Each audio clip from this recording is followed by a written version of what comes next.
නමෝ තස්සේ භගවතු වරහතු සම්මා සම්බුද්දස්සේ නමෝ තස්සේ භගවතු වරහතු සම්මා සම්බුද්දස්සේ නමෝ තස්සේ භගවතු වරහතු සම්මා සම්බුද්දස්සේ යතාහියංග සම්භාරෝ කෝටි සද්දෝ රතු ඉති ඒවං කන්දේසු සත්තේසු කෝටි සත්තෝති සම්මුතිති. වාසනාවන්ත සත්පුරුෂ පින්නතුනි, ඔබ අප හැම කෙනෙක්ම අද මේ සිකුරාදා දින මේ වැඩසටහනත් සමග සම්බන්ධ වෙන්නේ අද භාවනා දිනයයි. භාවනා වැඩසටහන සිදු කරනු ලබන මේ උතුම් වූ සිකුරාදා දිනයටයි ඔබ මේ Zoom තාක්ෂණය ඔස්සේ සම්බන්ධ වී සිටින්නේ. ඒක නිසා පින්නතුනි, බුදුරජාණන් වහන්සේ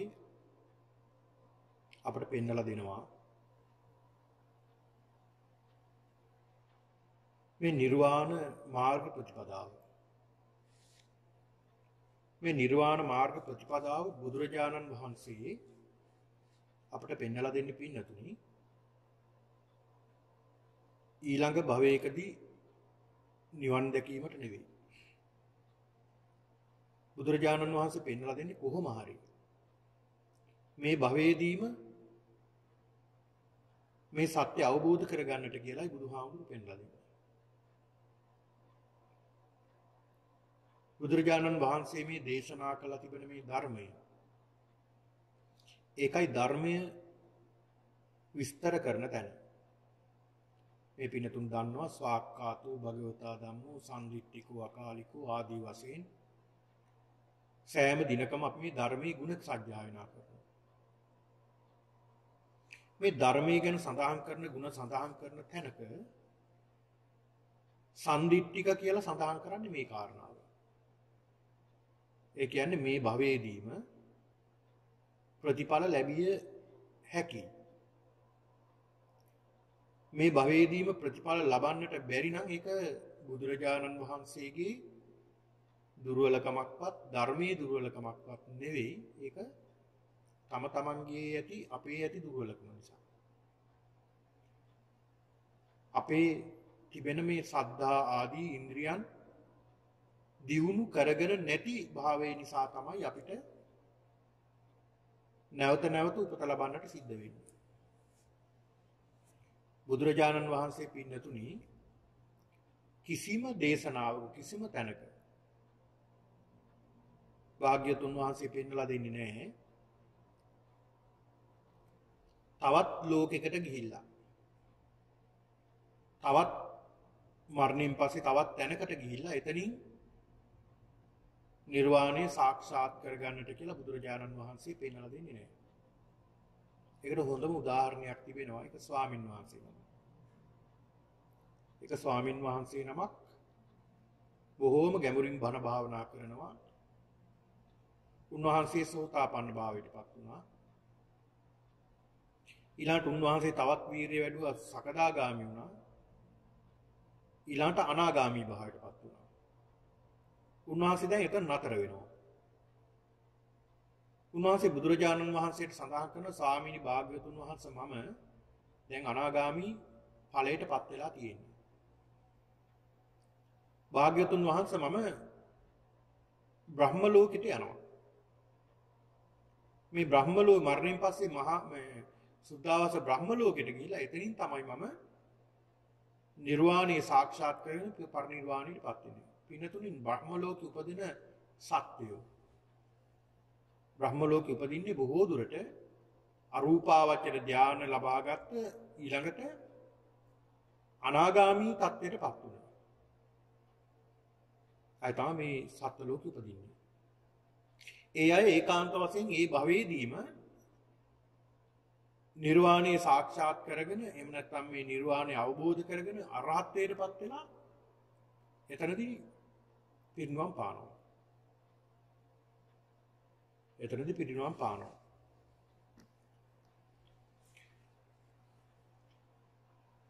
බුදුරජාණන් වහන්සේට මේ කාරණාව මේ ස්වාමින් වහන්සේ සඳහන් කළාට පස්සේ බුදුරජාණන් වහන්සේ සඳහන් කරනවා උපමාවක්.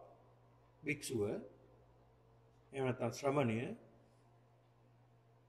අසුචි ටිකක් තිබ්බොත්ද ගොඩක් තිබ්බොත්ද ගඳ තියෙන්නේ කියලා බුදුරජාණන් වහන්සේ අහනවා. අසුචි වල ගඳ. මේ ස්වාමීන් වහන්සේ සඳහන් කරන ස්වාමී ටිකක් තිබ්බත් ගඳයි, ස්වල්පයක් තිබ්බත් ගඳයි, බොහෝ තිබ්බත් ගඳයි. ඒ ගඳමයි. බුදුරජාණන් වහන්සේ පෙන්ලා දෙනවා අන්න ඒ වගේ තමයි ශ්‍රමණ භික්ෂුව දුකමයි. ඒ බ්‍රහ්ම ලෝකේ ඉපදුනත් එතනත් ඉපදීමක් නේ. එතනත් යම් කිසි දුකක් තියෙනවා. ඒ නිසා මේ භවයේදීම ඔක නතර උපදීම නතර කරගන්න කියලා බුදුරජාණන් වහන්සේ පෙන්වලා දෙනවා.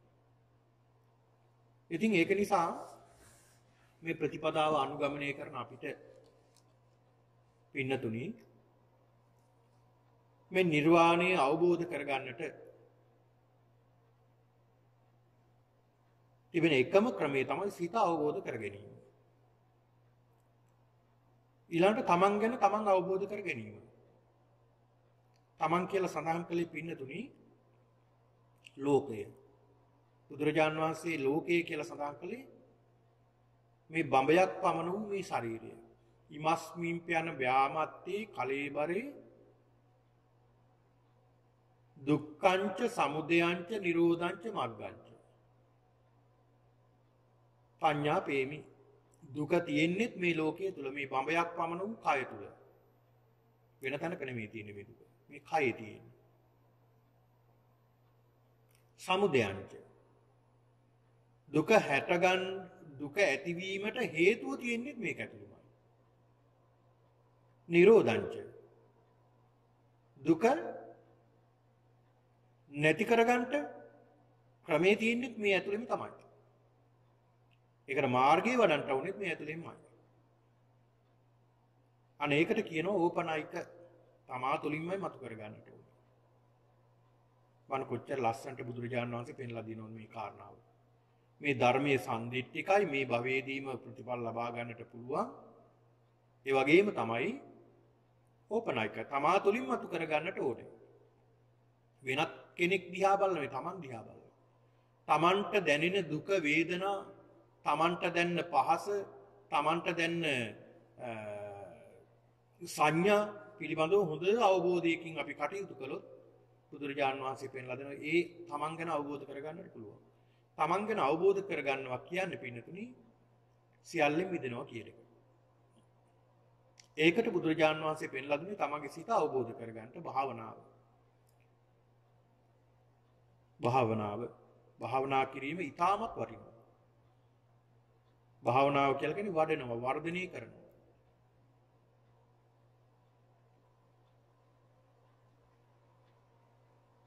භාවනාව කියලා කියන්නේ තමන්ගේ සිත දැකීම. සිත දියුණු කර ගැනීම. සිතේ කුසලතා වර්ධනය කර ගැනීම. භාවේති කුසලා ධම්මා ආසේවති වඩ්ඩේති ඒතායාති භාවනා. අන භාවනාව හඳුන්වලා දීලා තියෙන ආකාරය. භාවේති කුසලා ධම්මා කුසල් දහම් වැඩිම දියුණු කර ගැනීම. ආසේවති වඩ්ඩේති ආශ්‍රවණය කිරීම වර්ධනය කිරීම. ඒතායාති භාවනා. භාවනාව කියලා සඳහන් කරනවා. එතකොට පින්නතුනි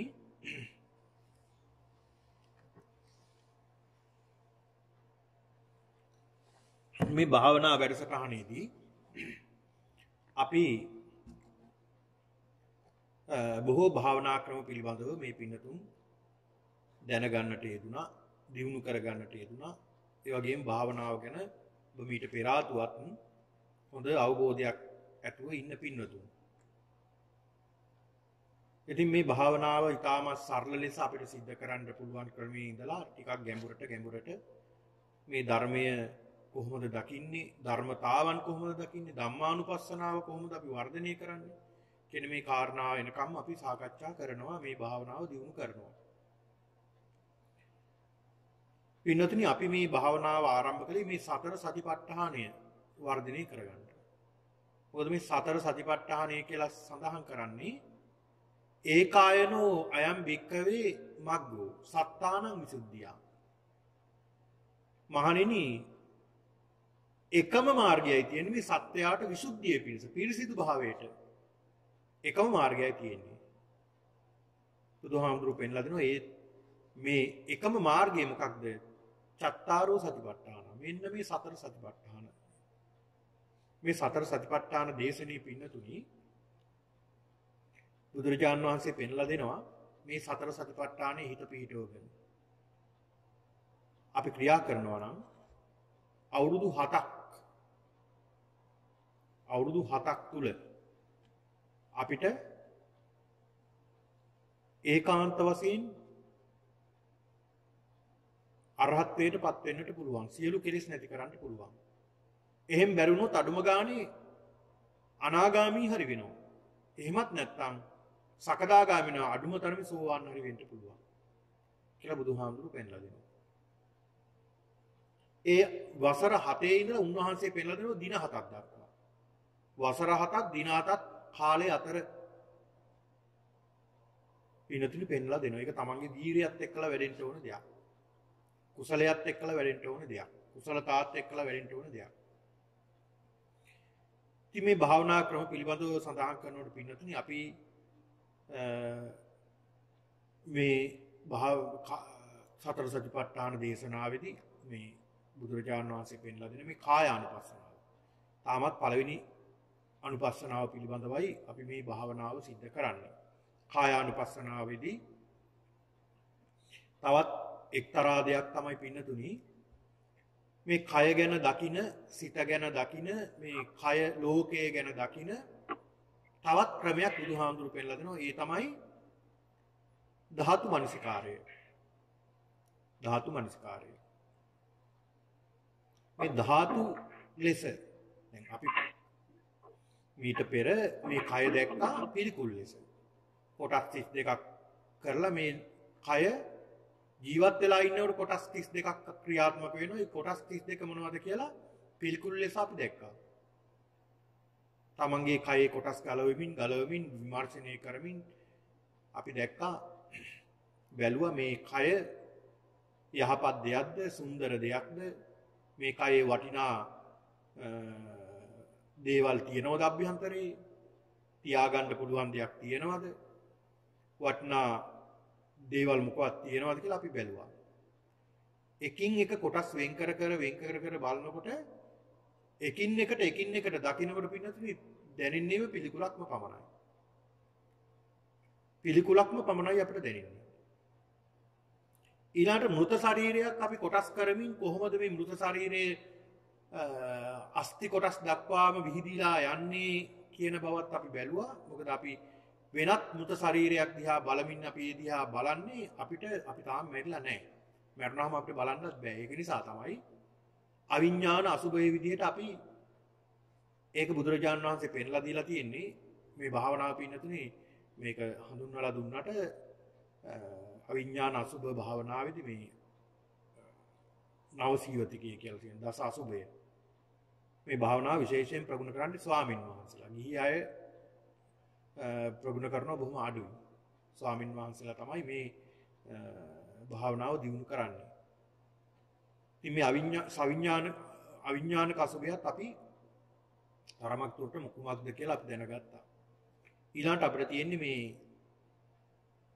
ධාතු මනසිකාරයේ ධාතු ලෙස කොහොමද අපි මේ ලෝකේ දකින්නේ?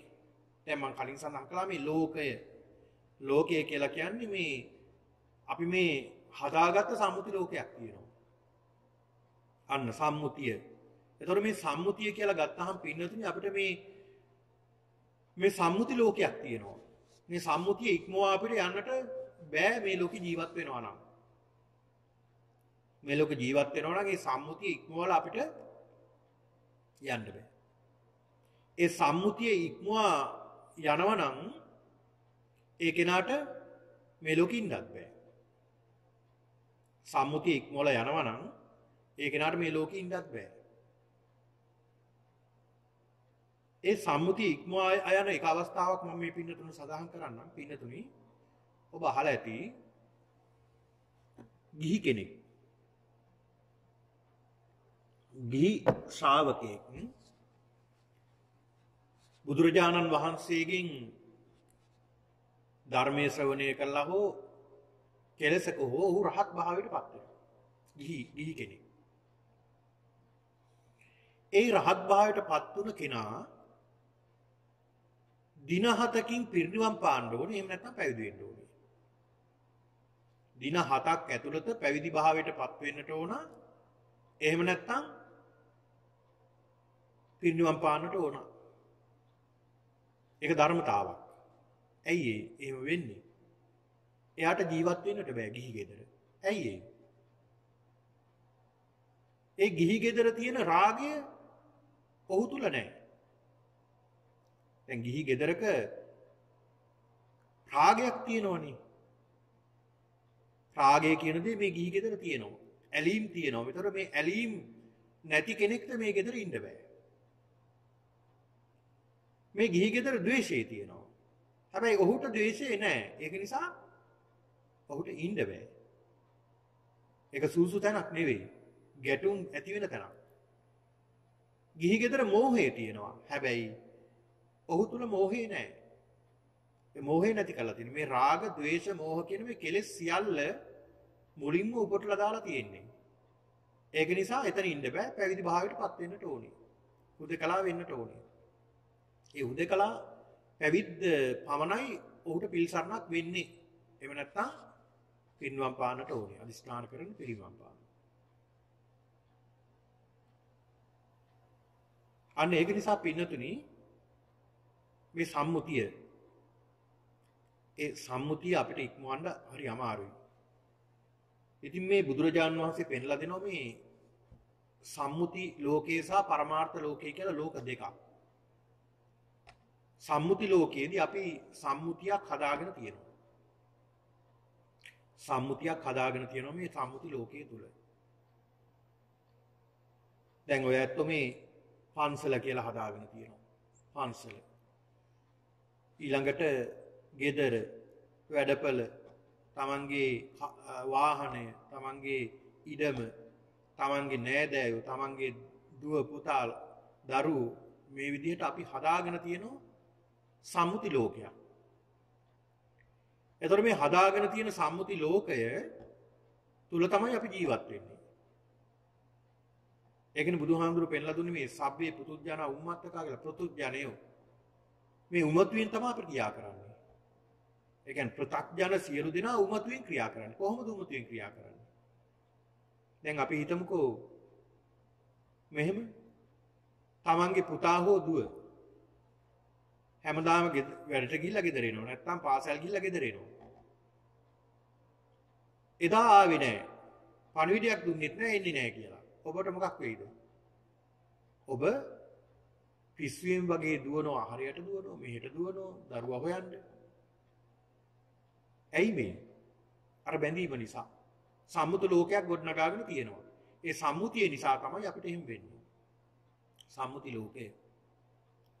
එතකොට බුදුරජාණන් වහන්සේ මේ සම්මුති ලෝකේ සම්පූර්ණයෙන්ම කඩලා දැම්මේ නැහැ.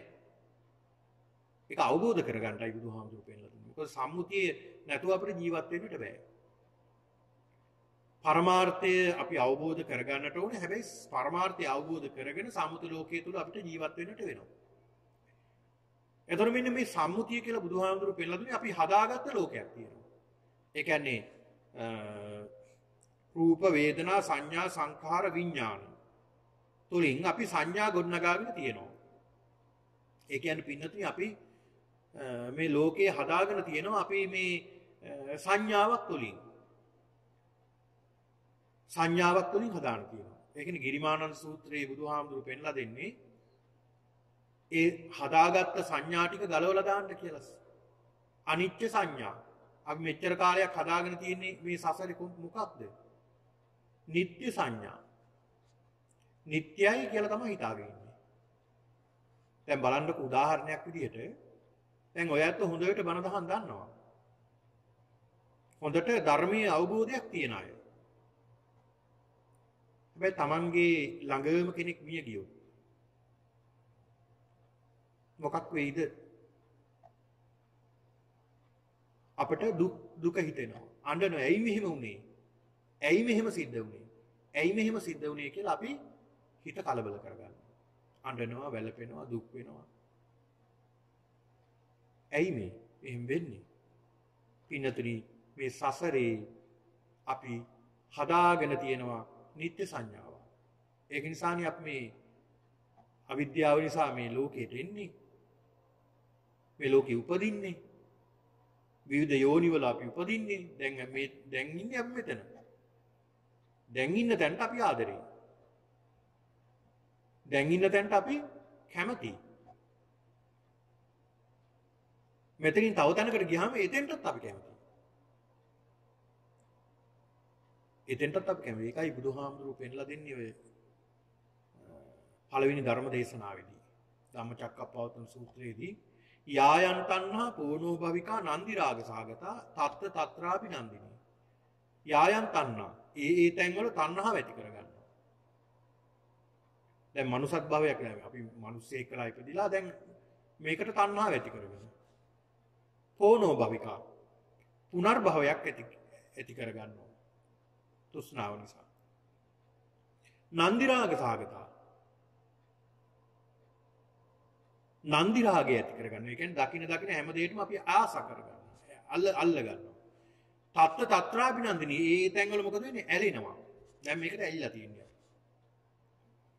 දැන් මේ මනුසත් භාවයක් ලබාන තියෙන්නේ අපි ඒකට ඇලිලා තියෙනවා. දැන් සතෙක් සිව්පාවෙක් ගන්න. දැන් ඔය ඇත්තන් ගෙවල් වල ඉන්නවා සුරතල් සත්තු. මේ සුරතල් සත්තු දිහා බලපුවාම පින්නතුනි මේ සුරතල් සත්තුන් ඒ සත්තුන්ගේ ජීවිතවලට ඇලිලා තියෙනවා. ඒ සතාට ගහනවට කැමති නැහැ. ඒ සතා බනිනවට කැමති නැහැ. ඒ සතාට හිරිහැර කරනවට කැමති නැහැ. ඉතින් මේ සියල්ලම සිද්ධ කරන්නේ මොකක් නිසාද? ඒ සියල්ලම සිද්ධ කරන්නේ ඒ සතා ඒකට ඇලිලා නිසා.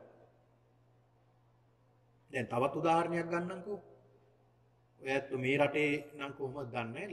ලංකාවේදී ඔයත් දැකලා ඇති ඔය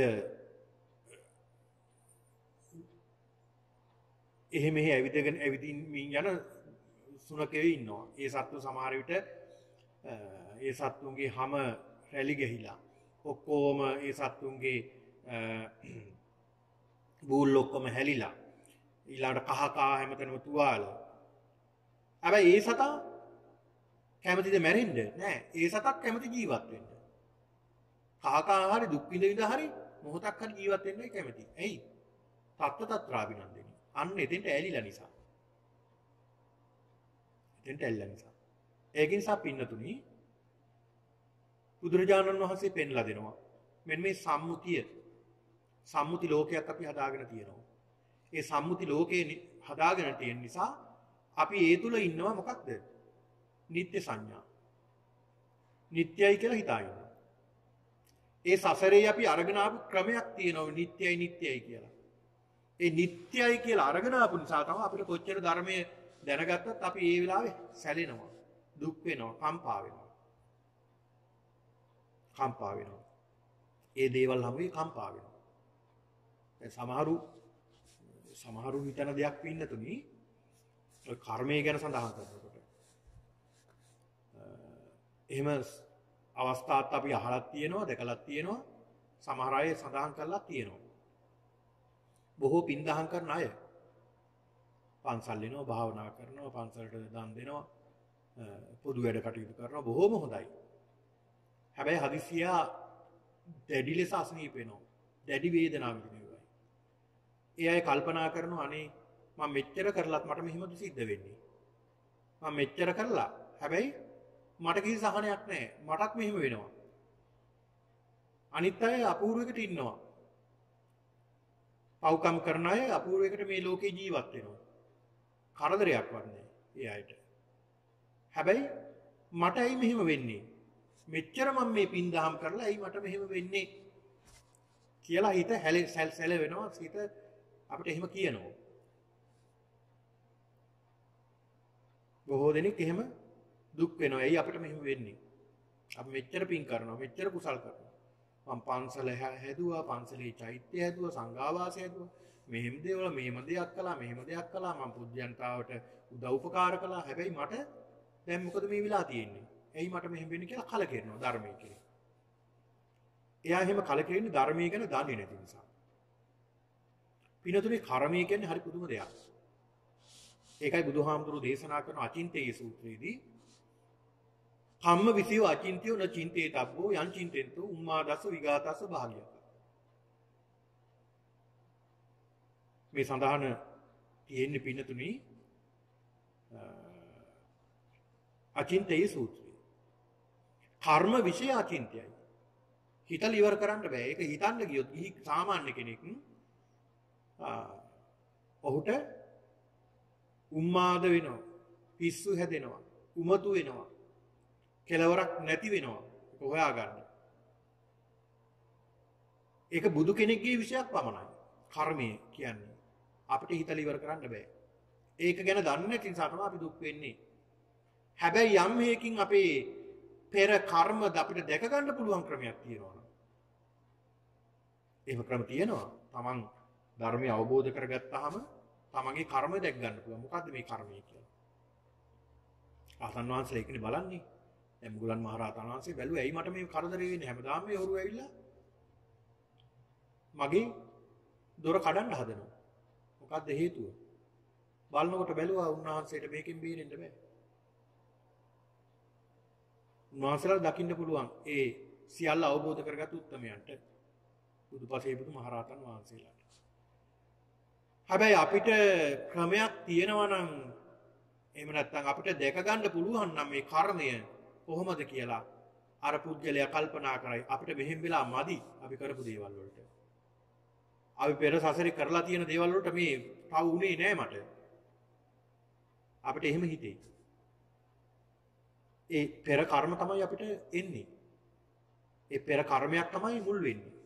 පිනතුන් කර්මය හරි පුදුම කාරණාවක්. අපි ඉදිරියට ඒ කරුණු පිළිබඳව මේ පින්නතුන්ට සඳහන් කරන්නම්. හෙට පොය සිල් වැඩසටහනක් තියෙන නිසා කෙසේ හෝ වේවා පින්නතුනි මම මේ සඳහන් කළ මේ සම්මුති ලෝකය සහ පරමාර්ථ ලෝකය. අපි හදා ගන්නා වූ මේ සම්මුති ලෝකය තුල ජීවත් වෙන්න නිසා තමයි අපිට මේ ලෝකේ කඩා ගන්නට බැරි. ඒකයි බුදුහාමුදුරුවෝ ගිරිමානන්ද සූත්‍රයේ දේශනා කළේ අනිත්‍ය සංඥා. දැන් නිත්‍ය සංඥාවක් අපි දීලා තියෙන්නේ. හැබැයි ඒක කඩා ගන්න අපි මොකක්ද දෙන්නේ? අනිත්‍ය සංඥාවක් දෙන්න ඕනේ. අනිත්‍ය සංඥාව. මේ සසරේම අපි දීලා තියෙන නිත්‍ය සංඥා. ඒක නිසා තමයි අපි මේ නිත්‍ය සංඥා දීපු නිසා තමයි මෙතන දුක් විඳින්නේ. ඒක නිසා දැන්වත් අපි දෙන්න ඕනේ අනිත්‍ය සංඥා. අනත්ත් සංඥා, අසුභ සංඥා, ආදීනව සංඥා, පහාන සංඥා, විරාග සංඥා, නිරෝධ සංඥා. හරි ලස්සනයි මේ සූත්‍ර දේශනාවේ තේරුම ඔබට බලන්න පුළුවන් නම් හරිම ලස්සනයි. බොහොම ලස්සනට බුදුහාමුදුරු පෙන්ලා දීලා තියෙන කොහොමද මේ අපි දෙන්න ඕනේ මේ සංඥා. මොකද අපි පිනතුනේ සංඥා තමයි වෙනස් කරගන්න ඕනේ. ඔන්න ඒක මතක තියාගන්න ඕනේ. සංඥා තමයි අපි වෙනස් කරගන්නට ඕනේ. ඔතනින් තමයි ඕක තමයි ටර්නින් පොයින්ට් එක. මේ සංඥාව අපි වෙනස් කරගත්තොත් එතනින් එහාට යන්න දෙන්න බෑ. වේදනා සංඥා සංඥාවෙන් අපි වෙනස් කරගත්තා සංඛාරයට යනවා ඊළඟ විඥාණයට යනවා. ඊළඟ ඒක භවයක් වෙනවා. මෙන්න මේ සංඥා තමයි වෙනස්. අන්න බලන්න සංඥාව තමයි අපි වෙනස් කරගන්න ඕනේ. දෙන සංඥා. දැන් මේ සම්මුති සංඥා අපි දීලා තියෙනවා. සම්මුති සංඥා. සම්මුතියක් අපි දීලා තියෙනවා. මේ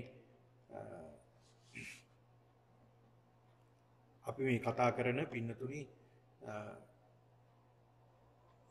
ධාතු මනසිකාරයේ ටිකක් ගැඹුරු නිසායි මේකවත් ටික ටික මේ පින්නතුන්ට මම පැහැදිලි කරලා දෙන්නේ. එතකොට මේ සම්මුති සත්‍යයේදී සම්මුති දේශනාවේදී මේ සම්මුතිය කියන කුමක්ද කියලා අපි අවබෝධ කරගන්නට ඕනේ. සම්මුතිය කියන්නේ කුමක්ද කියලා. මේ සම්මුතිය පින්නතුනි බුදුරජාණන් වහන්සේ පෙන්ලා දෙනවා අපි ලෝකයක් හදාගෙන තියෙනවා. අපි ලෝකයක් හදාගෙන තියෙනවා. මේ හදාගෙන තියෙන ලෝකේ අනුව තමයි අපි ක්‍රියා කරන්නේ. ඒ ලෝකය හදා ගන්නවා. හදාන අපිම ඒකට සංකල්පයක් දාගන්නවා. සංඥාවක් දාගන්නවා. මෙයා මෙහෙම ඉන්න ඕනේ, මෙයා මෙහෙම ඉන්න ඕනේ. මෙයා මෙහෙමයි, මෙයා මෙහෙමයි. මෙයා මේ විදිහට හිටියොත් විතරයි මම සලකන්නේ. මේ විදිහට වුණොත් එයාට සලකන්නේ නැහැ. ඔන්න බලන්න. ඇයි එහෙම වෙන්නේ? අපි හදාන තියෙන සම්මුතියක්. සම්මුතියක් හදාන තියෙනවා මෙයා මේ විදිහට නෙමෙයි මගේ පුතා මෙහෙම ඉන්න ඕන. මට ඕන විදිහටයි ඉන්න ඕනේ. එයා යාට ඕන විදිහට ඉන්න බෑ. මට ඕන විදිහටයි ඉන්න ඕනේ. අන්න සංඥාවක් හදාන. බැරිලාවත් පුතා යාට ඕන විදිහට හිටියොත් පුතාට ඕන විදිහට හිටියොත් අන්න ගැටුමක්. එතකොට අපි හදාන තියෙන සංඥාවක්. සම්මුතියක් හදාන සම්මුතිය තුළ සංඥා ගොඩනගාගෙන තියෙනවා. එතකොට අපි හදාන තියෙන මේ හැම එකක්ම පින්නතුනි සම්මුතියක්. හැම එකක්ම සම්මුතියක්. ඒකට හොඳම උදාහරණය තමයි බුදුහාමුදුරු පෙන්ලා දෙනවා. මේ කාරණාව සඳහන් කරන්නේ යතාහි අංග සම්භාරෝ හෝති සද්දෝ රතෝ ඉති. අංග සම්භාරයක් එකතු වුණාම හෝති සද්දෝ රතෝ ඉති. ඒකට කියනවා රතය කියලා. දැන් බුදුහාමුදුරන් කාලේ තිබුණේ කරත්ත. එහෙම නැත්නම් අශ්ව කරත්ත. රතය කියලා සඳහන් වෙනවා. දැන් අද කාලේ අපිට ගත්තොත් ඔබේ වෑන් එක කාර් එක. මේ කාර් එක හැදිලා තියෙන්නේ කොහොමද? කොටස් ගොඩාක් එකලස් කරලා හැදුන දෙයට කියනවා කාර් එක කියලා කියනවා. රතය කියලා කියනවා. ඊටස් වෙනස් කොටස් එකතු කරලා හදාගත්ත යමක් තියෙනවා. ඒකට ඒ දේ භාවිතා කරනවා. කාර් එක කියනවා. ඊළඟට වෑන් එකේ අපි හදාන තියෙන සංඥාවක් මේ ස්වරූපයේ තිබ්බොත් තමයි මේ වෑන් එක කියලා. එතකොට අපි කියනවා වෑන් එක. මේක ලොරිය. මේක බස් එක. මෙහෙම අපි හදාගෙන තියෙනවා. ඒ හදාගෙන තියෙන සංඥාව අනුව තමයි අපි බලන්නේ. යතාහි අංග සම්භාරෝ කෝහි සද්දෝ රතෝ ඉති. රතේ කියලා වාහනය කියලා අපි හදාගෙන තියෙන සම්මුතිය. එතකොට මේ හැම දෙයක්ම අපි සම්මුතියෙන් හදාගෙන තියෙන්නේ. එතකොට කොටස් ගොඩක් එකතු වුණ දෙයට අපි සම්මුති නමක් දාගෙන තියෙනවා. එතකොට මමත් මේ සම්මුතියක්. මම මේ ස්වාමින් වහන්සේ කියලා නමක් දාලා තියෙනවා. ඒ නම සම්මුතියෙන් දාගත්ත එකක්. මම ඉපදුනාට පස්සේ දාපු එක නෙවෙයි. මම දෙවෙනි වරේ ඉපදුනාට පස්සේ. ඒ කියන්නේ ප්‍රවිධි භාවයටපත් වුණාට පස්සේ දාපු ප්‍රෞර්ජා නම තමයි මේ තියෙන්නේ භාවිතා කරන්නේ. ඒතකොට සම්මුතියක් අපි හදාගෙන තියෙනවා. ඔය ඇත්තන්ටත් උකුමයි. අපි දාගෙන තියෙන නමක්. නමක් දාගෙන තියෙනවා. ඊළඟට අපේ ගෙදර කියලා කියනවා. ඒ ගෙදර ඒක සම්මුතියක්. කොටස් ටිකක් එකතු වුණා. එකතු වෙලා සකස් කරගත්ත දෙයට අපි හදාගත්තා ගේ කියලා. නිවස කියලා. නිවස කියලා අපි හදාගත්තා. ඉතින් මේ විදිහට අපි හැම දෙයකටම අපි සම්මුතියක් හදාගෙන ඒ සම්මුතිය අනුව ක්‍රියා කරගෙන යනවා. සම්මුති ලෝකයේ.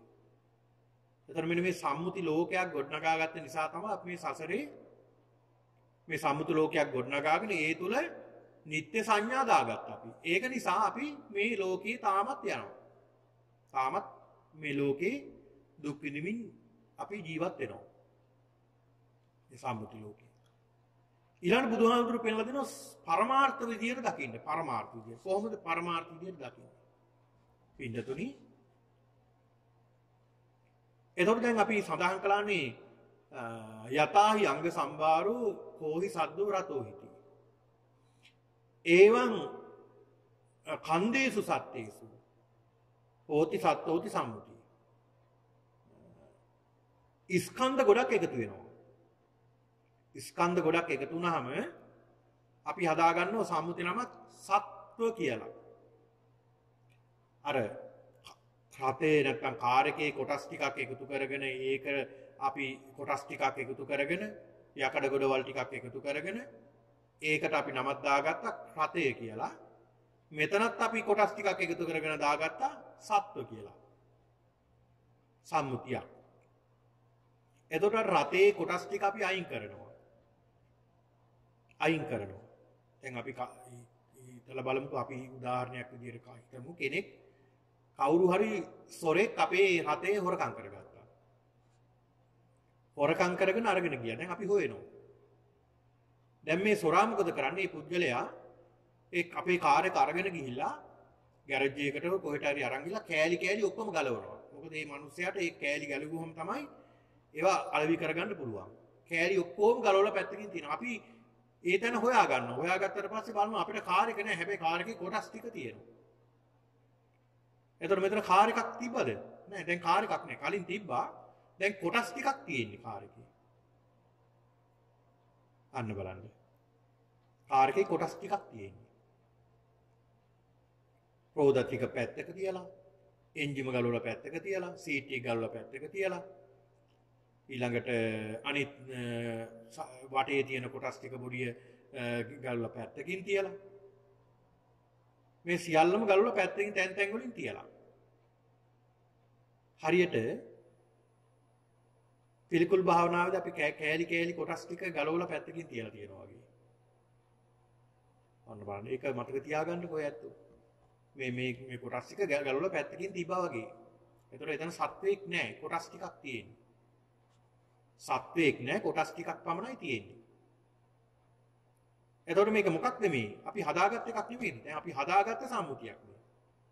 ඒ හදාගත්ත සම්මුතිය අපි තව ටිකක් අර බැමි ලෙහෙලා කොටස් කරගත්තා. අපි බැමි ටික ගලවලා. ඒ බැමි ටික ගලවලා අපි කොටස් කරගත්තා ඒ සම්මුතිය. දැන් අපි ලෝකය කියලා කතා කළේ මේ සම්මුති ලෝකයේනේ. මේ ශරීරයනේ අපේ බඹයක් පමණ වූ ශරීරය.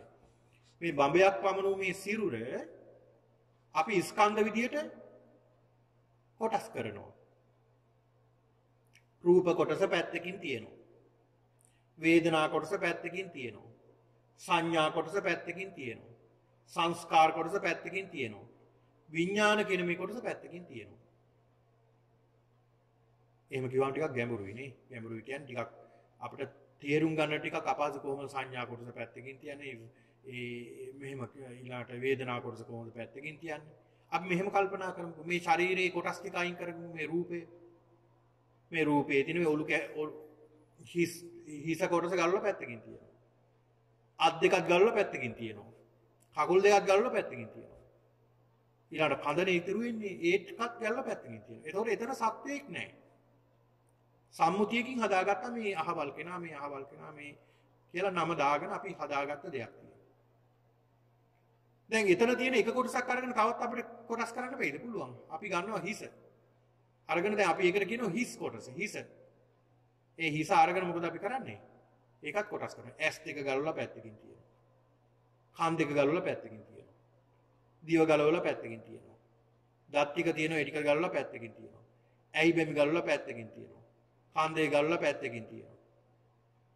තවත් අහුවෙන කොටස් ටික මොලෙත් තියෙනවනේ ඒකත් ගලවලා පැත්තකින් තියෙනවා. එතකොට එතන හිසක් තියෙනවද? අපි දැන් කලින් අපි ගත්ත හිස එතන නැහැ. එතකොට ඒක සම්මුතිය දැන් බිඳුණා. දැන් සම්මුතිය බිඳීගෙන යන්නේ දැන් මේ.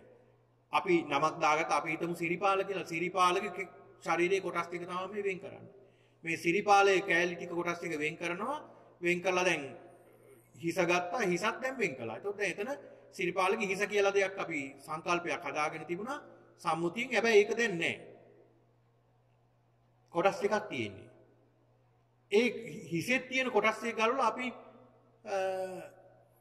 තවත් අපි ඒක කුඩා කරගන්න පුළුවන්. ඒකත් කුඩා කරගන්න. අපි හිතමු ඇස කියලා ඇහත් අරගෙන ඇසෙත් සිවිය ගලවලා පැත්තකින් තියෙනවා. ඊළඟට ඇහි සම්බන්ධ වෙලා තියෙන නහර ටික ගලවලා පැත්තකින් තියෙනවා. අර මස් වැදල් වගේ කෑලි ටික පැත්තකින් තියෙනවා. ඇහි මැද්දේ තියෙනවා අර කොටසක් ඒකත් ගලවලා පැත්තකින් තියෙනවා. ඒ කොටස් ටික පැත්තකින් තිබ්බම එතන ඇහක් තියෙනවද? ඇසක් එතන නැහැ. කලින් තිබ්බ ඇහැ. දැන් ඒ ඇහැ නැහැ. දැන් ඕකත් වෙන් කරන්න බෑද? ඒකත් වෙන් කරන්න පුළුවන්. මේ විදිහට කොටස් විදිහට බෙදාගෙන ගියාම අන්න සත්‍ය අහුවෙනවා අපිට. ආන් එතන තමයි සත්‍ය තියෙන්නේ. ඒකයි බුදුදහමට කියන්නේ විභජ්‍යවාදී කියලා. බෙදලයි කොටස් කරලා පෙන්නන්නේ. බෙදලා දෙන්න. බෙදනවා මේක. බෙදලා කොටස් කරලා ඕනම දෙයක් පින්නතුනි කොටස් කරපුවම අපිට අවබෝධ කරගන්න ලේසි. කුඩා කරගත්තා. ඒකයි මේ බුදුහාමුදුරු පෙන්නලා දෙන්නේ. එතකොට පින්නතුනි මේ සියලු දේ අපි හදාගෙන තියෙන මේ සම්මුතියෙන් හදාගෙන තියෙන සියලු දේ බුදුරජාණන් වහන්සේ පෙන්ලා දෙනවා. කොටස් ප්‍රධාන කොටස් හතරක් තියෙනවා ඒ තුල. ප්‍රධාන කොටස් හතරක් තියෙනවා. ඒ ප්‍රධාන කොටස් හත් දැන් අපි හිතමුකෝ දැන් අර මිනිස්යාගේ ශරීරයේ වෙනස් වෙන කල අපි හිතමු අර සිරිපාල කියන නමනේ ගත්තේ අපි. ඒ සිරිපාලගේ ශරීරයේ කොටස් ටික ගල්ලා පැත්තෙන් තිබෙ එතකොට එතන යාගේ එහෙම කෙනෙක් නැහැ. අපි හදාගෙන තිබුණා සිරිපාල කියලා. දැන් යාගේ කොටස් ටික තියෙනවා. එතකොට සිරිපාලගේ හිස ගත්තා. හිස අරගෙන ඒකත් වෙන් කළා. මේ විදිහට කොටස් කරගෙන ගියාම අවසානයේට මිත්‍රි වෙන්නේ එක කොටසක් තමයි. ඒකට කියනවා රූප කලාපය කියලා. රූප කලාපය. ඒකට කියනවා අපි රූප කලාපය. මෙන්න මේ රූප කලාපයක් තුල එතකොට මේ රූප කලාපයක් තුල පින්නතුනි රූප කලාපයක් තුල තියෙනවා ප්‍රධාන කොටස් හතරක්. ඒ කියන්නේ ධාතු කියලා කියන්නේ එතනින් එහා කඩන්න බැරි. එතනින් එහා වෙනස් කරන්න බැරි. මූල ධාතු කොටස් හතරක් තියෙනවා. ඒ තමයි පඨවි, ආපෝ, තේජෝ, වායෝ. ප්‍රධාන කොටස් හතරක් තියෙනවා. පඨවි, ආපෝ, තේජෝ, වායෝ. පඨවිය කියලා කියන්නේ තද ගතිය. එතකොට මේ සියුම් කොටසේ පවා තද ගතියක් තියෙනවා. ඒක අපිට පේන්නේ දැක ගන්න බෑ හැට. හැබැයි පියවිය හැට දැක ගන්න බෑ. අන්වික්ෂයක් වගේකින් බොහෝම කුඩා කරලා දැක ගන්න හැකියාව තියෙනවා. ඒක භාග්‍යවතුන් වහන්සේ නුවණින් තමයි දැක්කේ. මේ කාරණාව. භාවනාවෙන් නුවණින් තමයි දැක්කේ. එතකොට මෙන්න මේ කියන පඨවි කියන්නේ මේකට කියන්නේ සොලිඩිටි කියලානේ. එතකොට මේ සොලිඩිටි ගතිය එහෙම නැත්නම් පඨවි ගතිය ඒකේ ස්වභාවය තමයි ඝන ගතිය. තද ගතිය. දැන් ශරීරයේ අපිට තද ගතියක් තියෙනවා. මේ ශරීරයේ මේ පඨවි ස්වභාවය නිසා තමයි දැන් මම මේ ඉඳගෙන ඉන්නේ පඨවි ස්වභාවය නිසා. මගේ ශරීරයේ පඨවි ස්වභාවයක් නැත්නම් මට ඉඳගෙන ඉන්න බෑ. අපි ඇවිදින්නේ මොකක් නිසාද? මේ පඨවි ස්වභාවය නිසා. වැඩ කරන්නේ පඨවි ස්වභාවයක් තියෙන නිසා මේ ශරීරය තුළ. මේ පඨවි ධාතු තුලින් සකස් වෙලා තියෙන නිසා. එහෙම නැත්නම් අපිට මේ ශරීරය පවත්වා ගන්න බෑ. ඊළඟට ආපෝ කියලා කියන්නේ වැగిරෙන ගතිය. වැగిරෙන ස්වභාවය තියෙනවා මේ ශරීරය තුළ. වැగిරෙන ස්වභාවය කියලා කියන්නේ කෙල, සෙම්, සොටු, මල, මුත්‍ර, ලේ මේවා වැగిරෙනවා ශරීරේ. වැగిරෙන ස්වභාවය. දැන් මේ ජලයේ තියෙනවනේ මේ ජල වීදුරුව මේ පින්නතුනි මේ ජලය මේ වීදුරුවට දාපුවම වීදුරුවේ හැටි. බෝතලයට දාපුවම බෝතලේ හැටි. මොකද වැగిරෙන ස්වභාවයෙන් දෙයක් නිසා මේ ජලය. ඒක බිමට දැම්මොත් බිම දිගේම ඇදිලා යනවා. මේකේ පඨවි ගතියක් තියෙනවා. හැබැයි පඨවි ගතිය ඉතාමත් අඩුයි. 0.0.0.0 එකක් විතර වගේ තමයි මේ පඨවි ගතිය තියෙන්නේ. පඨවි ගතිය තියෙන බොහොම අඩුයි. 99%ක්ම මේ තියෙන්නේ මේ ජලයේ තියෙන්නේ ආපෝ ස්වභාවය. වැగిරෙන ස්වභාවය. මේ ලේවල ඒත් එහෙමයි. ලේවල ඒත් එහෙමයි. ජලයට වඩා ටිකක් ඝනයි. ඒ කියන්නේ ජලයට වඩා ටිකක් පඨවි ගතිය වැඩි ලේවල. කෙලවල ඊටත් වඩා ටිකක් වැඩි. සෙම්සොටු ජලයට වඩා ටිකක් වැඩි. ඔන්න බලන්න. ඒක නිසා තමයි වැగిරීගෙන යන්නේ. දැන් ඔයත් දන්නවනේ පැණි, මී පැණි. මීපැණි ටිකක් අතට ගත්තාම ඒක ටිකක් ඝනයි. ජලයට වඩා ටිකක් ඝනයි. ඒකේ පටවි ගතිය වැඩි නිසා ඒක. පටවි ගතිය වැඩි නිසා. ඒ කියන්නේ මීපැණි ආහාරයට ගත්තාම බඩ පිරෙන්නේ. ටිකක් ආහාරයට ගත්තත් බඩ පිරෙනවා. හොඳ බර ආහාරයක් මීපැණි කියලා කියන්නේ. බර කියන්නේ පටවි ගතිය වැඩි. පටවි ගතිය වැඩි. ඒතර පින්නතුනි දැන් මෙන්න මේ දැන් ඔයත්තන් දන්න සුනාමි 2007 සුනාමි ව්‍යසනයක් ආවනේ. ඔයත් දකින්න ඇති ලංකාවේ ගෙවල් කඩාගෙන ඉස්සරහට ගියා මේ ජලය. ගස් පෙරලගෙන ගෙවල් කඩාගෙන ඊළඟට අර යන්ත්‍රයකින් ඇරෙන්න නමන්න බෑ මේ රේල් පීලි. ඒවා පවා අඹරගෙන ගිහිලා තියෙනවා. ඊළඟට කෝච්චි පවා සුළු විසුණු කළා. ජලය. ඒතර ජලයට මෙහෙම දෙයක් කරන්න පුළුවන්ද? බෑ. ජලයට කරන්න බෑ. හැබැයි ජලයේ තියෙන පටවි ධාතුවක්. ඔන්න ඔය පටවි ධාතුවට කරන්න පුළුවන්. අන්න මේ පටවි ධාතුව තමයි ජලය ඉස්සලාම හැප්පෙන්නේ. පටවි ධාතුව තමයි ඇවිල්ලා හැප්පෙන්නේ. ඒතර මේ ජලයේ තියෙන පටවි ධාතුව එක තැනකට එකතු වෙනවා. ඒ එකතු වෙන වේගය තමයි ඇවිල්ලා හැප්පෙන්නේ. එතකොට මේ ඔබට තේරෙනවද දැන් මේ ජලයේ පටවි ධාතුව තියෙනවා කියලා. ඒ කුඩා අංශු පවා එකතු වෙනවා. එකතු වෙලා පටවි ධාතුව තමයි රහප්පගෙන යන්නේ. පටවි ධාතුව. එතකොට මේ හැම දෙයකම මේ කියන හතර තියෙනවා. පටවි ආපෝ ඊළඟට තේජෝ කියන්නේ සීතල සහ උණුසුම. සීතල සහ උණුසුම, සිසිලස සහ උණුසුම. සිසිලස නැති වෙන තැන උණුසුම කියන, උණුසුම නැති වෙන තැන සිසිලස කියන. සීත උණුසුම කියන මේ දෙක. මේ උපකලාපයක තියෙන එක කොටසක්. ඊළඟට වායෝ. වායෝ ස්වභාව හමාගෙන යන ස්වභාවයක් තියෙනවා. හමාගෙන යන ස්වභාවයක් තියෙනවා. මේ රූපකලාපයක් තුල. එතකොට මෙන්න මේ කියන පඨවි, ආපෝ, තේජෝ, වායෝ කියන මෙන්න මේ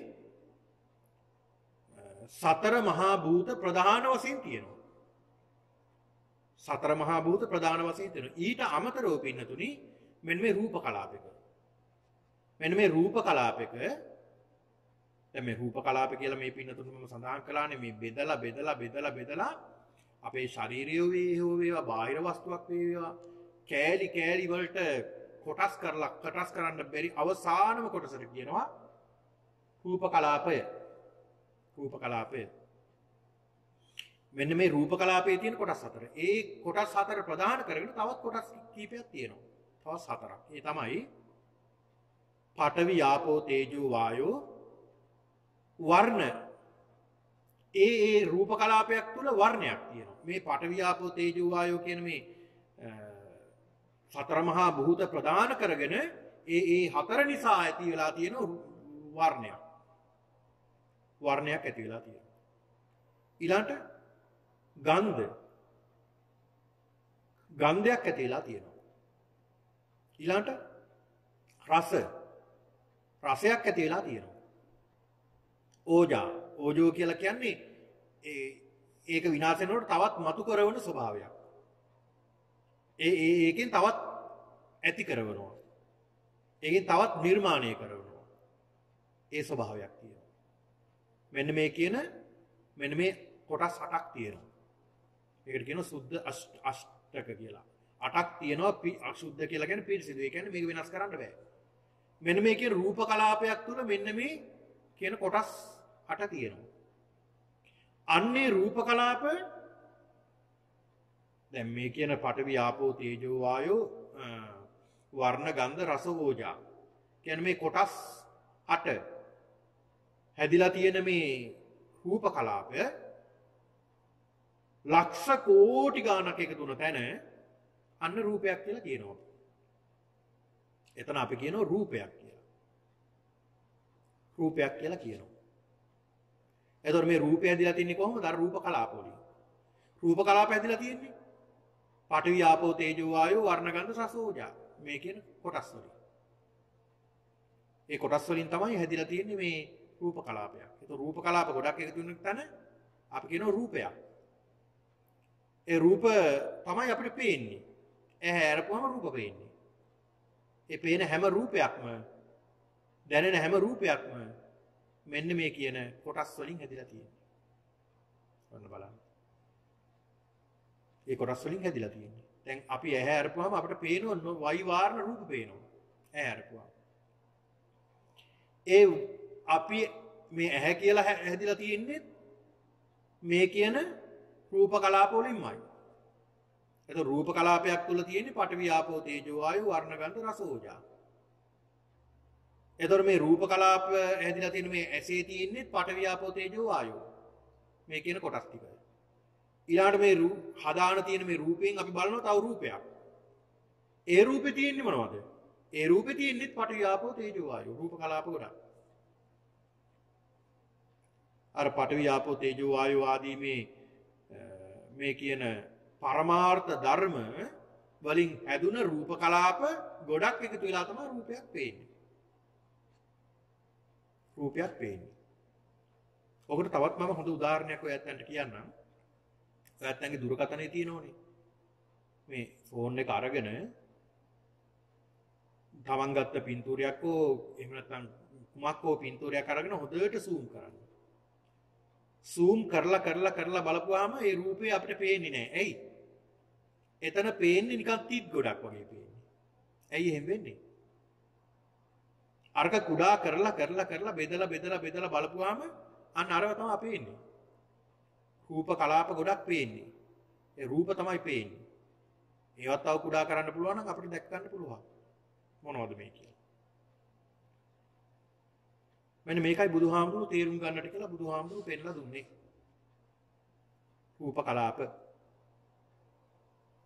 රූප කලාප. එතකොට පින්නතුනි මේ රූප කලාප තුලින් තමයි සත්‍යයක් නිර්මාණය වෙන්නේ. දෙයක් නිර්මාණය වෙන්නේ රූප කලාප ගොඩක් තුලින්. දැන් ඔයයන්ට මාව පේන්නේ මේ රූප කලාප ගොඩක්. රූපයක් ලෙස පේන්නේ.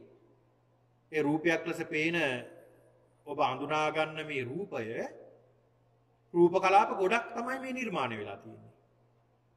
ඒ රූප කලාප වල තියෙන වර්ණය තමයි ඔබට මේ පේන්නේ. මේ සිවුර මේ පාටට පේන්නේ ඒ රූප කලාප ගොඩක් එකතු වෙලා එක හා සමාන රූප කලාප ටික එකතු වෙලා ඒ තුල පේනවා මේ රූපයක් වර්ණයක් පේනවා. ඊළඟ මේ ශරීර වර්ණයක් පේනවා.